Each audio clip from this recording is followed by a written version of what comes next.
At 5:47 in the morning, the power died across 17 districts of Moscow, and the city that never sleeps suddenly found itself holding its breath in the dark. Emergency generators kicked in across government buildings while traffic lights blinked out along major arteries. But this wasn't a system failure or aging infrastructure buckling under winter strain. This was precision warfare delivered through the sky at dawn, when 240 Ukrainian drones moved like a coordinated swarm across the Russian heartland, targeting the electrical grid with surgical accuracy that would redefine modern conflict. The darkness that followed wasn't just the absence of light, it was the absence of certainty. The moment when Moscow's sense of invulnerability cracked like ice under pressure. Because while the world watched headlines about massive drone strikes, the real story unfolded in the seconds before impact, in the planning that turned consumer electronics into weapons of strategic disruption, and in the quiet terror of a capital city realizing its defenses had been outmaneuvered by machines worth less than a luxury car. This isn't just another war story. This is the blueprint for how future conflicts will be fought, where victory belongs not to the side with the biggest missiles, but to the side that best understands the rhythm of routine, the weakness of assumption, and the devastating power of perfect timing.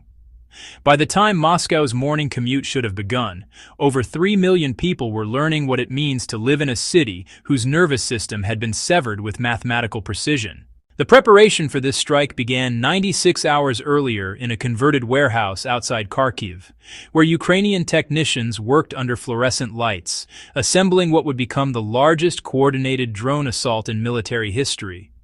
Each unit cost roughly $1,800 to build, constructed from commercial-grade components that could be ordered online and assembled by engineers who learned their trade in civilian tech companies rather than military academies. These weren't the massive military drones that dominated headlines for the past decade. These were something far more dangerous because they were something far more ordinary. Quadcopters with carbon fiber frames, modified flight controllers, and navigation systems that relied on visual recognition rather than satellite guidance. Small enough to fit in a backpack, quiet enough to slip through radar coverage designed for larger aircraft, and numerous enough to overwhelm defensive systems built for a different kind of war. The mission planners had studied Moscow's electrical infrastructure with the patience of archaeologists mapping ancient ruins. Power distribution in any modern city follows predictable patterns, with transmission substations serving as critical nodes where high-voltage lines step down to feed residential and commercial districts. Disable the right substations in the right sequence, and you don't just turn off the lights. You paralyze transportation networks, disable communication systems, and create cascading failures that ripple through every aspect of urban life. Russian defensive doctrine assumed attacks would come from traditional vectors. Fighter jets approaching at high altitude, cruise missiles following predictable flight paths, ballistic weapons launched from known positions. The entire layered defense system was calibrated for threats that announced themselves with radar signatures, heat blooms, and electronic emissions that could be tracked from hundreds of kilometers away. But 240 small drones launching simultaneously from scattered positions across eastern Ukraine created a different kind of problem. Too small for long-range radar to distinguish from birds or weather anomalies. Too numerous for interceptor missiles designed to engage single high-value targets. Too coordinated for electronic warfare systems calibrated to disrupt individual aircraft rather than networked swarms operating under distributed command protocols. The launch sequence began at 3:22 in the morning, Ukrainian time. Not with fanfare or dramatic countdowns, but with the quiet efficiency of machines following programmed instructions. From 18 different locations spread across a 200-kilometer front, groups of drones lifted off in staggered intervals, their electric motors producing barely more sound than a refrigerator compressor. Each group followed a different route toward Moscow, some hugging terrain features to avoid radar coverage, others climbing to altitudes where they merged with commercial air traffic patterns.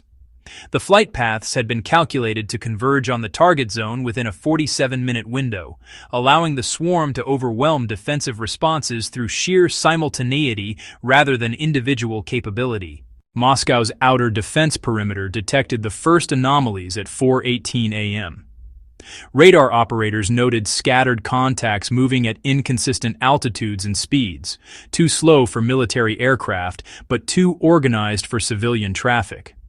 The contacts appeared on screens as intermittent blips that faded in and out of detection range, creating the kind of uncertainty that makes commanders hesitate between false alarm and genuine threat. By 4:35 a.m., the pattern became undeniable. Multiple inbound tracks converging on the capital from eastern approaches, maintaining formation discipline despite operating at ranges that should have overwhelmed their communication systems. Air defense batteries went to high alert, with S-400 systems locking onto the largest concentrations of contacts. The first interceptor missiles launched at 4:41 a.m., streaking skyward to engage what appeared to be the primary threat axis. 12 contacts disappeared from radar screens in brilliant flashes of light that briefly illuminated the pre-dawn darkness. Operators celebrated successful intercepts, marking targets eliminated and adjusting coverage zones to handle remaining contacts. But the celebration was premature. The destroyed targets were decoys, larger drones equipped with radar reflectors and electronic signatures designed to draw defensive fire. While expensive interceptor missiles chased false targets, the real strike package continued its approach at low altitude, flying beneath the engagement envelope of long-range systems and inside the minimum range of point defense weapons. Moscow's electrical grid operated on the same principles as any major metropolitan network. High-voltage transmission lines carried power from generating stations to distribution substations, where transformers stepped down voltage for delivery to neighborhoods, office complexes, and industrial facilities. The system had redundancy built in, with multiple pathways capable of rerouting power around damaged components. But redundancy becomes vulnerability when attackers understand the network topology. Ukrainian planners had identified 17 critical substations whose simultaneous destruction would create cascading failures throughout the grid. Not random targets, but carefully selected nodes whose loss would fragment the network into isolated segments incapable of supporting normal operations. The drones approached these targets with the precision of guided missiles but the stealth of consumer electronics. Their warheads weren't designed for spectacular destruction, but for surgical damage to specific components. Transformer housings, control systems, and switching gear that would take weeks to replace and months to fully restore. At 5:43 a.m., the morning sky over Moscow erupted in a symphony of small explosions as the first wave of drones found their targets. The explosions themselves were surgical rather than spectacular. No massive fireballs lighting up the dawn sky, no thunderous detonations that would wake entire neighborhoods. Instead, precise punctures in transformer housings, severed control cables, and shattered switching mechanisms that turned sophisticated electrical equipment into twisted metal and sparking wire. Each strike lasted less than 4 seconds, but the damage rippled outward through Moscow's power grid like cracks spreading through glass. Substation Alpha 7, serving the Tverskoy district, went dark first. The drone responsible had approached from the northwest, following the Moscow River's path to avoid detection corridors. Its warhead, a shaped charge no larger than a coffee mug, punched through the primary transformer casing with surgical precision. Oil hemorrhaged from ruptured cooling systems while electrical arcs painted the morning mist in brilliant white flashes. 3 seconds later, Substation Bravo 12 suffered the same fate. Then Charlie 4, Delta 9, Echo 3. Each strike triggered automated safety protocols that isolated damaged sections from the broader network. But isolation meant disconnection, and disconnection meant darkness spreading across districts that had never experienced coordinated power loss during peacetime. The cascade effect began immediately. Traffic management systems defaulted to emergency protocols, but backup power supplies were designed for brief outages, not sustained blackouts. Within minutes, intersections across 7 districts operated without coordination, creating gridlock that would trap commuters for hours. Metro stations lost lighting and ventilation, forcing evacuations that clogged already paralyzed surface streets. Moscow's emergency response doctrine assumed localized failures, not coordinated infrastructure attacks. Fire stations found their automated dispatch systems offline. Police precincts switched to battery-powered radios, but communication networks quickly became saturated as every unit tried to report simultaneously. Hospital emergency generators activated successfully, but medical facilities discovered their electronic patient records were inaccessible without network connectivity. The second wave of drones arrived at 5:52 a.m., targeting communication infrastructure that emergency services needed to coordinate their response. Cell towers, fiber optic junction boxes, and microwave relay stations became priority targets for machines that navigated by visual recognition rather than electronic signals. These strikes weren't meant to cause permanent damage, but to create temporary communication blackouts that would delay coordinated recovery efforts. Russian air defense crews watched helplessly as their long-range systems proved useless against threats too small and numerous to engage effectively. S-400 batteries designed to intercept fighter jets and cruise missiles couldn't target individual drones without risking ammunition depletion. Short-range systems faced the opposite problem, with engagement envelopes too limited to provide comprehensive coverage across Moscow's sprawling metropolitan area. Electronic warfare units attempted to disrupt drone navigation systems, broadcasting jamming signals across known frequency bands. But the Ukrainian machines had been programmed to operate without constant communication links, using preloaded target coordinates and visual navigation algorithms that remained functional even under intense electronic interference. They flew like insects following pheromone trails, immune to signals designed to confuse more sophisticated aircraft. The third wave struck at 6:07 a.m., focusing on backup power systems and emergency infrastructure. Diesel generators at critical facilities, backup communication towers, and redundant electrical switching stations became targets for drones that had loitered in holding patterns, waiting for defensive attention to focus elsewhere before making their final approaches. By 6:15 a.m., 17 districts of Moscow existed in a state of managed chaos. Not total collapse, but systematic degradation of every service that modern urban life depends on. Elevators stopped between floors, trapping residents who would spend hours waiting for manual rescue.